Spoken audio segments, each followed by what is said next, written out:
You rolling? Aaron Russo, the founder of a nationwide movement to end the private Federal Reserve. They have all the money they want. They can make all the money they want. They have a machine that can make all the money. It's not about money. It's about control. It's about their vision of how they want to see the world. This was Aaron Russo's final videotaped interview. The whole agenda is to create a one-world government where everybody has an RFID chip implanted in them. All money is to be in those chips. And this is given me straight from Rockefeller himself. This is what they want to accomplish. We've never before seen sections of the historic interview. Federal Reserve is poison to our country. Aaron, what do you think women's liberation was about? We, the Rockefellers, funded that. We funded women's lib. They do whatever they want to do. What we want doesn't matter anymore. It's their agenda, it's their plans that matter. Released in full for the first time. What happened on 9/11 is a phony, and we've never learned the truth about 9/11. You hear George Bush saying democracy means freedom. No, democracy equals New World Order. I believe God put me on this earth to be the best person I could be, and put everybody on this earth to be the best they could be. You have to stand up for what's right in life. And unless you do that, you're nothing. Reflections and Warnings, an interview with Aaron Russo. Award-winning filmmaker turned freedom fighter, Aaron Russo was an amazing individual. He'd been battling cancer for more than 3.5 years when he began making America Freedom to Fascism, that he shot, directed, edited, pretty much on his own with just the help of a few people. An amazing individual. A long life of award-winning films, of hard work, and for standing up for the Bill of Rights and Constitution. When we first went to shot this interview, I put it out on the web for free, but parts of it have never been seen. So here today, you're going to have a chance to see the in-depth interview, the final interview with Aaron Russo. But his important work lives on. He made one of the definitive films exposing the elite that control this nation and the world, the private Federal Reserve. And the information he put out 2 years ago rings more true today than ever. And his film, America Freedom to Fascism, and Mad as Hell, and the other great works he did just continue like ripples in a pond to light bushfires in the minds of men and women everywhere. So this film is dedicated to the one, the only, Aaron Russo. You rolling? I'm honored to be interviewed by Alex Jones, a truth seeker, fighting for justice in America. Alex charming is getting me all smiley. Aaron, when did you start to think something was wrong in the world, or start to find out about the whole banking cartel, the Federal Reserve System, the New World Order?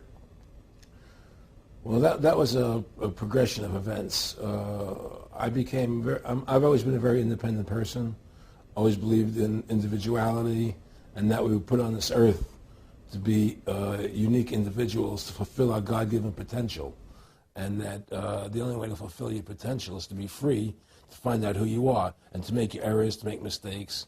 And as I grew up, I began to realize more and more the government was inhibiting me in things that I wanted to do. And what happened, I was very successful in the ladies' lingerie business. I worked for my dad. He had a small undergarment business, and I created the first ladies' bikini panties back in 1963, actually. And then I opened up a nightclub in Chicago called the Electric Theater that opened up the day Martin Luther King was assassinated. Right? And so the city of Chicago was in flames the day my club opened. Wow. And nobody came out to the club. And what happened was that that was the year of the Democratic Convention in Chicago in '68. And so my club became a hangout for the hippies, and because they wanted to go to Chicago and protest what was going on. And I was having a concert at my club one night to raise money. And the police raided the nightclub, my club, for no reason at all. And I was standing outside in my office overlooking the street, and I saw all these paddy wagons pulling up in front of my club. And I was a 24-year-old kid. I had no experience at all, really. So what are these paddy wagons doing here? And then I saw all these cops getting out of the paddy wagons coming into my club. I said, oh my God, they're raiding me. And so I ran down to the stage, and I got on the stage, and I stopped the band from playing, and I said to the people in the audience, we're being raided, so sit down on the floor, cooperate, and pull out your identification and cooperate with the police. And as I said that, two of the cops from behind threw me onto the floor and grabbed me and started dragging me out of the club.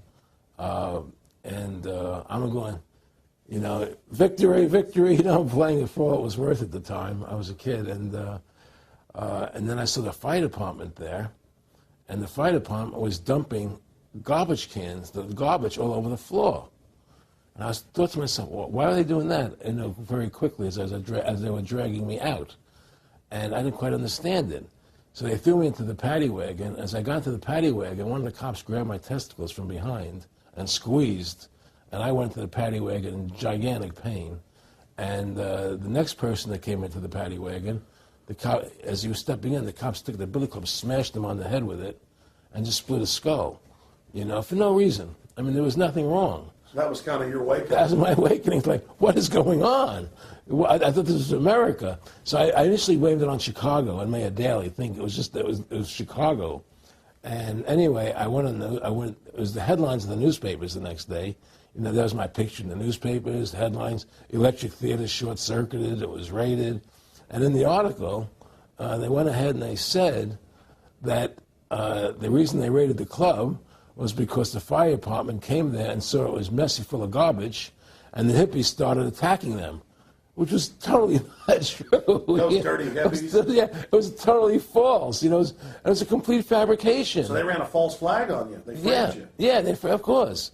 You know, and I was in shock. I said, people lie like that? People actually do these things? I couldn't believe it. You know, it was an awakening to me. And I went on television. I told people on television that they lied. Nobody cared. Nobody cared what the truth was. You know, it was shocking to me. And then a week or 2 weeks later, I forget exactly what it was, two cops come to see me, a lieutenant and a sergeant, a captain and a sergeant. And they said, Mr. Russo, we're sorry if you got hurt that night at the club in the raid, but we're here to tell you that if you want to keep the club open, it's going to take $2,000 a month, and we're going to come see you once a month, and whenever we have to raid you, we're going to call you, you know, and we'll let you know we're going to come in tonight and raid you. This was mafia. Well, the police mafia, Yeah. you know. And actually, it was actually more interesting than that. They said, listen, there's the A plan, there's the B plan, and there's the super deluxe plan. And this one, of course, each one, of course, that much money a month. Which one do you want? What was the super deluxe? That's the one I took. That was a $2,000 a month plan. And I took that plan, and I paid them $2,000 a month, and they left me alone. And whenever they were going to raid the club, they would come there, we're going to have a phony raid tonight, you know, just to look good for the people in the neighborhood, you know. So that was your first big education? That was my education into corruption in government, you know. But I really thought that was basically Chicago. I didn't realize it was the whole country was like that. And so that was my wake-up call, that people lie and cheat and steal. And I thought everybody was always honest and nice and decent. And I had no idea about any of these things. Well, what happened with me was that they finally, one day they came to me, and they said, look, we can't take your money anymore. I said, why, what's up? What's going on? I said, we have to close your club. There's elections coming, and the alderman and the neighbor don't want you open anymore. So we can't take your money. So I had to go to court and fight them, and they were trying to close the club. And then one night there was a fire, and the club never reopened again. The club just closed, and that was the end of the club. And they burned me down. And that was the end of my experience. And then I moved back to New York, where I met Bette Midler. And I ran into her at a little nightclub she was playing called The Improv, and I thought she was fabulous. And through a series of events, I began